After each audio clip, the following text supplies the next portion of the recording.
Good morning, everyone. This is our group members, and our group is doing the topic of Sarawak glass beads. And we are going to talk about the manufacturing system on the Sarawak glass beads. So, Sarawak is the largest state in Malaysia that has a lot of culture due to the indigenous people staying in the Borneo land.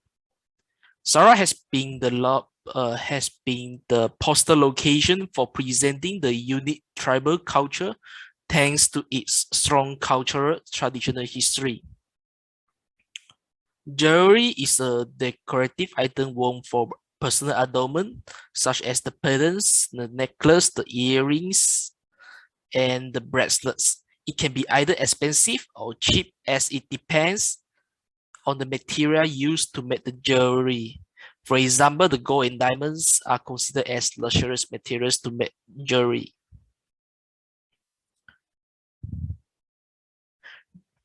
One of the cultures in Malaysia is the traditional jewelries that can be made to become clothing, earrings, bracelets, necklaces, and many others. Their beadwork products can be made to be can be different between the ethnic community in Sarawak. For example, Ibang women wore the beaded collar named Mary and Bun. Other than that, the beaded jewelry can be used to identify a person's status. The beads are bequeathed as traditional family heirlooms from mother to daughter-in-law, and the beadwork skills as well. And all of these beadworks are made for home and the festivals. Therefore, in this report, we have decided to improve our existing product, which is the Sarawak glass beads, in order to be marketed in the next year, which is 2022. Therefore, we have designed an automated manufacturing system for the mass production of the glass beads. Hello, I'm Chiweda, matrix number 69324. I will be briefing about the background of the Sarawak beads and also the later part. So, the Sarawak beads plays a huge part in local ethnic culture. The beads are said to have been originated from Kayan people, and like as you see here, there's two different kind of Kayan people. The one we are referring here is the Borneo ethnic group and also a subgroup from the Dayak.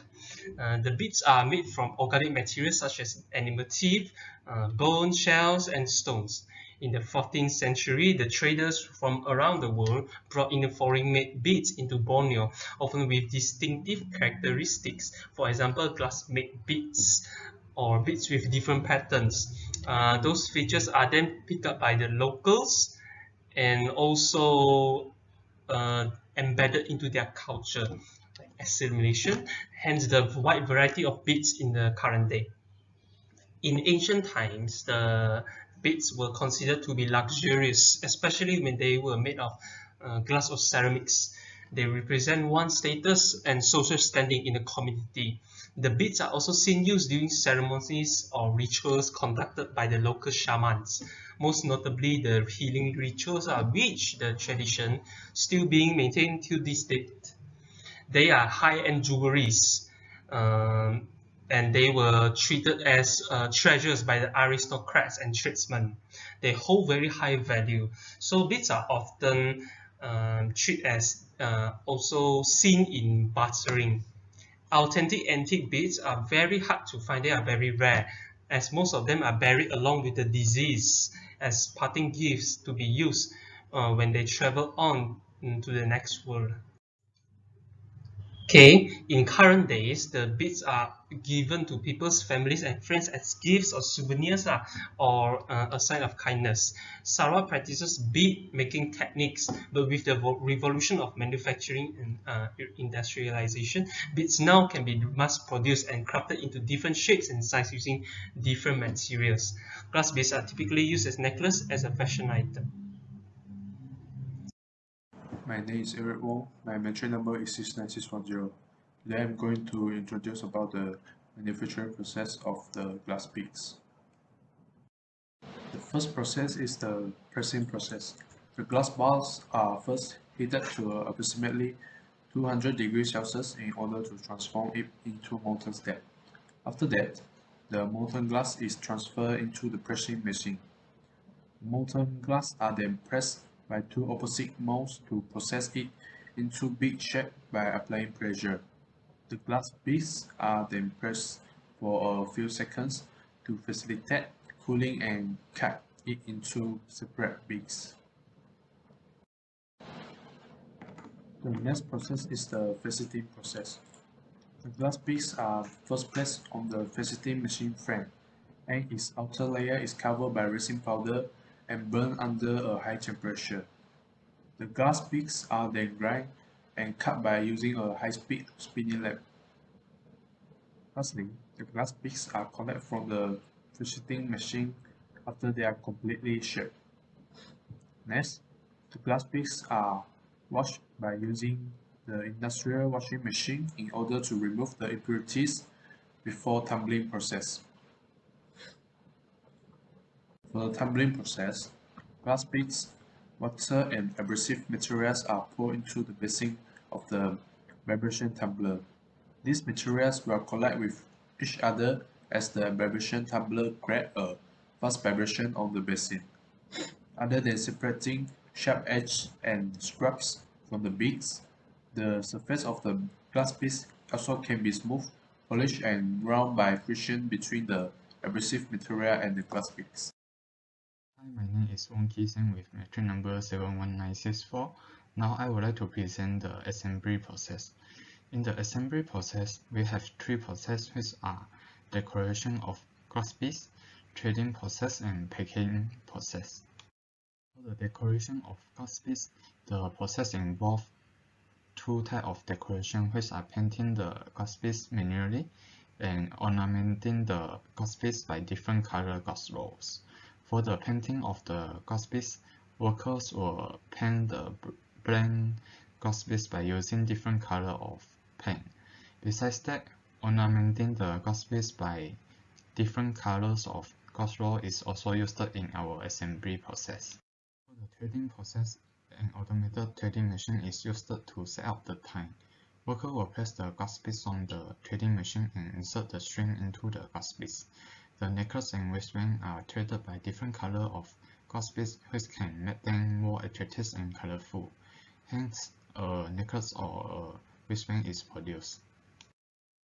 For the packing process, there are two types of packages which are a package of glass beads only and final products like necklace and wristband. For the package of glass beads, the collection of different variety of glass beads are separate and weighed. The glass beads are packed into a packing box. This type of packing is suitable for people who like to sell DIY their own necklace. There are several production machines, including manual operated machine, semi-automated machine, and fully automated machine are used in the manufacturing of a product.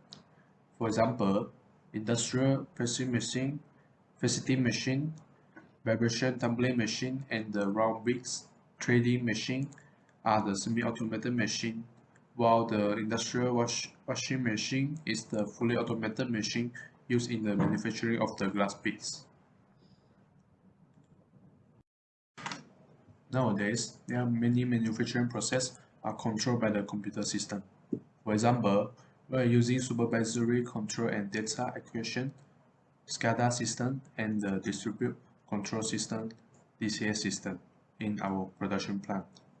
The SCADA system is used to collect and tabulate data by using sensor and transfer it to the central computer. Besides, it can be used to supervise the working condition in the work site. After that, it can be used for the quality and safety control of our product. Next, the DCS, which is the Distribute Control System, can control multiple devices at the same time by using control loop.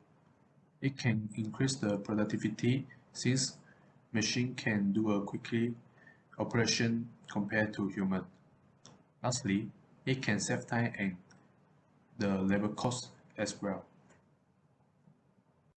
For the human resources, they are classified into three types, which are manual system, semi-automated system, and fully automated system. Manual system was defined as traditional systems that require humans to execute some or all of the value-add work to manufacture the components or product. Manual system in our production involve decoration of glass beads and packing process. Secondly is the semi-automated system. Semi-automated system is a system that involves both human and machine operations. The semi-automated system used in our production line are the pressing process, fasting process, and tempering process. Lastly is the fully automated system. Fully automated system is a combination of software and hardware that is built and configured to function automatically without the need for a human operator to provide inputs and instructions for each action. The fully automated system used in our manufacturing plants is automated guided vehicles such as Unilock AGVs. For the material transport, it is a collection of transport systems that serve transportation needs within a manufacturing plant. The material transport used in our manufacturing plants include industrial trucks, automated guided vehicles, and conveyors.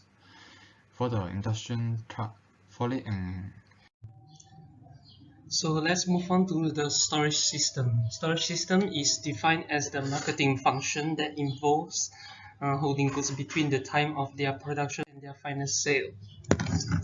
The storage systems exist not only in factories and warehouses, but also in the distribution lines.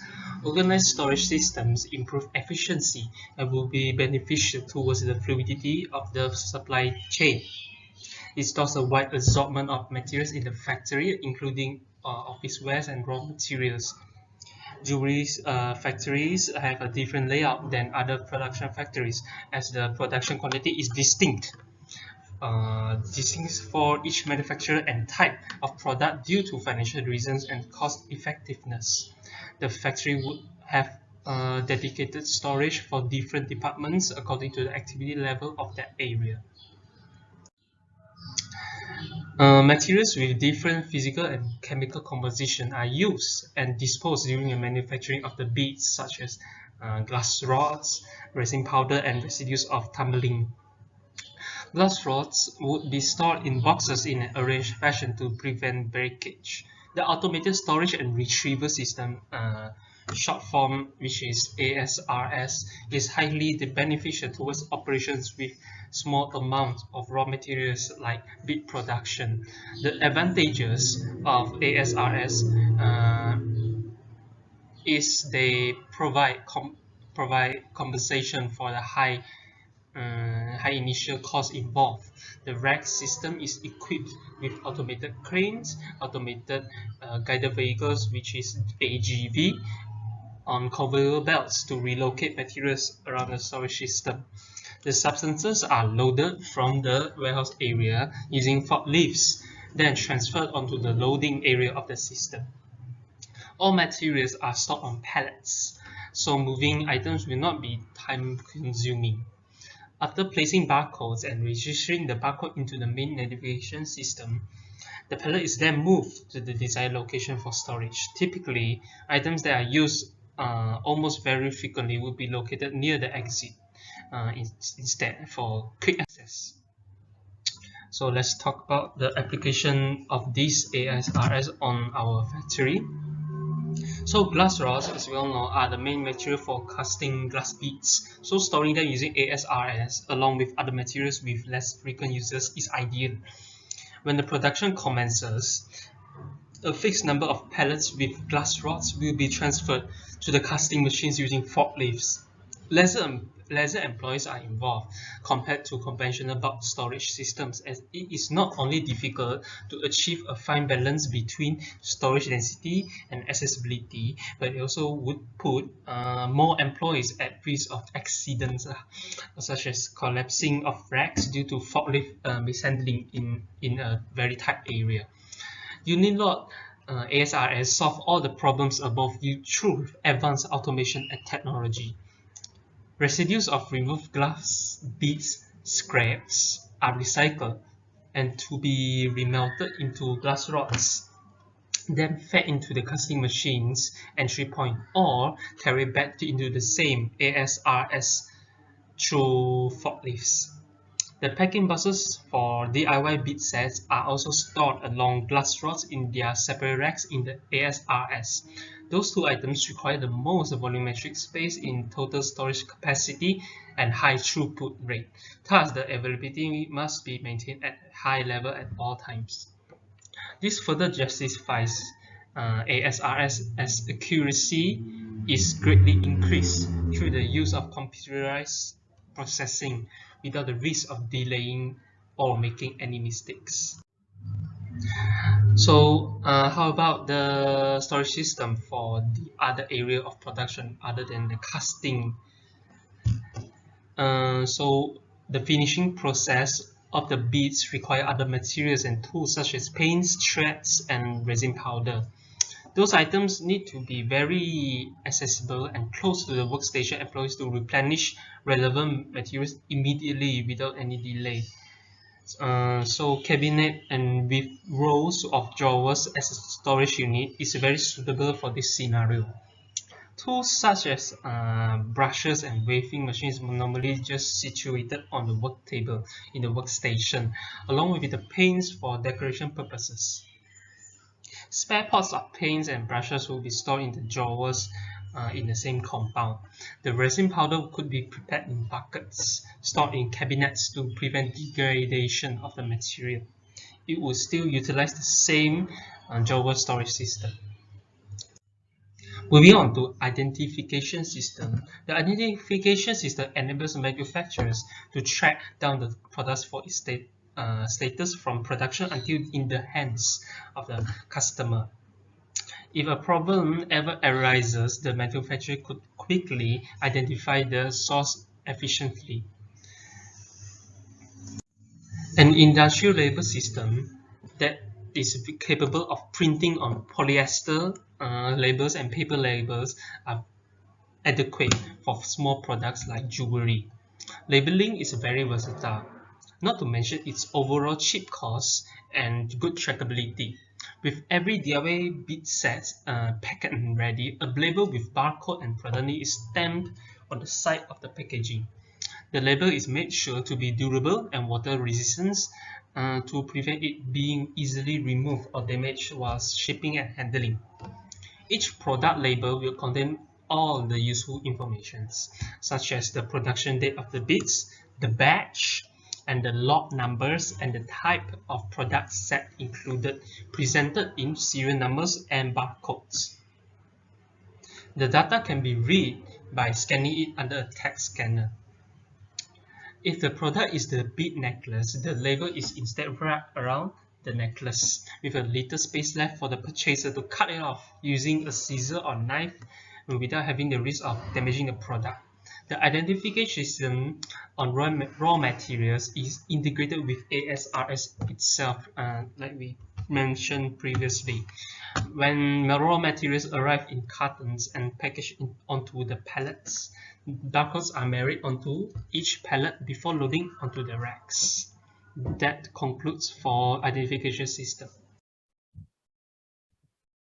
In a nutshell, there are two major processes that we have determined in our report, which is the manufacturing process and the assembly process. For the manufacturing process, the casting, the fasting, tumbling, production machine, and the computer control systems. Meanwhile, the assembly process can be categorized as decoration of the glass bead, threading process, packing process, and the human resources. For the recommendations, we should always listen to the customers' needs and modify our product based on their suggestions and comments. That's all from our group. Thank you. Thank you.